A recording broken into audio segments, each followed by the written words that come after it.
Joe Rogan believes this conspiracy about the Bible, and in this video, we're going to get into why. Now, Joe Rogan officially has the largest podcast in the world with a deal on Spotify worth over $300 million. At this point, he has become the mainstream with garnering views bigger than CNN. And when you are the mainstream and you're touching on these different conspiracies, it's going to impact all people, and most importantly, Christians and people of faith. And so when I say mainstream and he covers this specific conspiracy about the Bible, I have to cover it because this channel exists to encourage, empower, and inspire Christians to live a life that blesses God. And my name is Ruslan. If you're not new here, if you are new here, hit that subscribe button. We're on the way to 500K. I'd love to celebrate that with you. Now, let's get into this specific conspiracy that Rogan has been talking about over the years. Now, to fully understand Joe Rogan's conspiracy about the Bible, we first have to take a moment to look at this clip about psychedelics. What it does make you realize is that how the thing that I always felt when I came back is like, how is this possible that you could go to a place like this, or you could see something that's way more vivid and way more powerful than regular life? Like whatever it is, it's not like it's dull and confusing and you feel drugged and you feel less, you feel more, you see more, it's more vibrant, it's more powerful. And whatever is over there seems to know you. It seems to understand, it seems to be you're communicating with something that's far more intelligent than you, far more advanced, and not hindered by all of the things that we're hindered by, like our egos and our nonsense and our insecurities and our civilization and culture. It's like, it's some sort of other kind of consciousness. So that's Rogan explaining what it's like to be on DMT, seemingly out-of-body experience with something otherworldly. And here's him explaining what seems like a message that he got while on one of these psychedelic experiences. One time I did it, and all these gestures, a geometric pattern of gestures, like a fractal, like infinite gestures, were giving me the finger like this.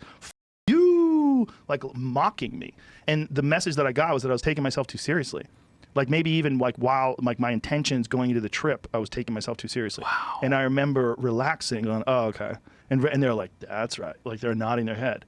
Like, yes. Like it was a message. And this experience has led Joe Rogan to repeatedly claim that he is not an atheist. You religious at all? Like, you go to church or anything? You follow religion? I'm not religious, but I'm not an atheist. People always say I'm an atheist. I'm not an atheist. I feel like I'm on something like that.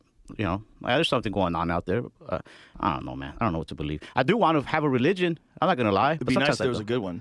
And you could like really lock into it. Like, man, you guys are making sense. Well, I just like that people really like lock into something, and like, I don't know, man. I want to like defend something. Now, it's interesting to hear his guest, Ralph Barboza, one, ask him that question, but also go on to say that he wishes he was religious and he had something to defend. This actually reminds me of a paraphrase from the great reformer Martin Luther when he said that the default mode of the human heart is religion. So we're going to come back to that in just a minute. But first, listen to this conspiracy that I've heard Rogan repeatedly mention on his podcast. And we're going to get to the root of it in just a moment. But I think religion helps a lot of people. And I don't necessarily think it's... Oh, yeah. I think it came from somewhere. And I think there's like real wisdom to these stories that people wrote down thousands of years ago. There was this one guy, his name was John Marco Allegro, and he was an ordained minister, but he was also agnostic, because when he studied theology, the more he started studying it, the more he's like, wait, what the fuck is it? How come this is so much different than this? And what's the origins of these words and where does this all come from? So this guy studies this Dead Sea Scrolls for 14 years, and then he writes a book called The Sacred Mushroom and the Cross. And he said that the whole Christian religion was really about psychedelic mushrooms and fertility rituals, that these people had hidden all of these stories in these allegories and in these tales. They'd hidden all this information on what to do and when to do it. And that it's a very, very controversial book. So Joe Rogan clearly has his own bent towards spirituality being connected to these psychedelic experiences. But let's look into the author of this book, John Allegro, and see if he's made some solid claims or if this is beyond just controversial, if this is full-on unscholarly. So it's important to note that the majority of modern academia don't hold to this view that Jesus wasn't a historical figure. He is in the minority of that. But let's just say that we learned more and a lot has happened since 1970. But check out Time Magazine's review of his book back in 1970 in their assessment of it. To some biblical scholars in Britain, the new book looked like the psychedelics ravings of a hippie cultist. To others, it was merely an outlandish hoax. One described it as reading a Semitic philologist erotic nightmare. So, needless to say, John Marco Allegro was never considered a credible source on this topic. But to answer Joe Rogan's question he brought up earlier, I don't know, man. I don't know what to believe. I do want to have a religion. I'm not going to lie. It'd be nice if there was a good one.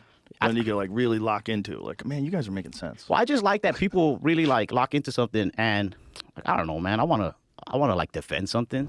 So what is more reasonable? That the Bible has secret messages written on how to facilitate the fertility cult that they discovered through doing mushrooms and getting high, or that the Bible is a collection of writings that means what it says, that God steps into human history, engages with his people, lives the life that they could never live, dies the death that they should have died on the cross in our place for our sin, so that we could have a pathway to salvation, have a pathway to a right standing with God, and ultimately have new hearts and new desires to be in union with God's kingdom and the work he wants to do to us and through us on this side of eternity. If I may say so myself, that actually sounds like a pretty good religion that's worth laying down your life for. And I don't think that Rogan is unique in this need to explain away God with things like mushrooms and psychedelic experiences. In my personal life, I grew up with a mom that wasn't really a churchgoer or a Christian, even though we were culturally Christian because we were Armenian. She would get into conversations when Christians would try to share the gospel with her, and she would say similar things. I'm not an atheist. I believe in God, but I just believe that they're aliens. I believe that aliens from another galaxy broke the barrier of sound and traveled faster than the speed of light to get into our galaxy, to get into our Earth, to leave a little bit something behind so that they kind of helped us build the pyramids. And that's what we mean when we talk about God. And ultimately, what it comes down to is a need to have something that rationalizes the spiritual, rationalizes that there's something beyond us in this universe, in this on all these galaxies, but really we don't want to submit to anything that causes us to have to change the way we live. And that was the case with my mom. At the time, she was an alcoholic. She was in all kinds of toxic relationships. And so even when people would try to share the gospel with her, she would put up her defenses and say, yeah, I believe there's something out there, but I believe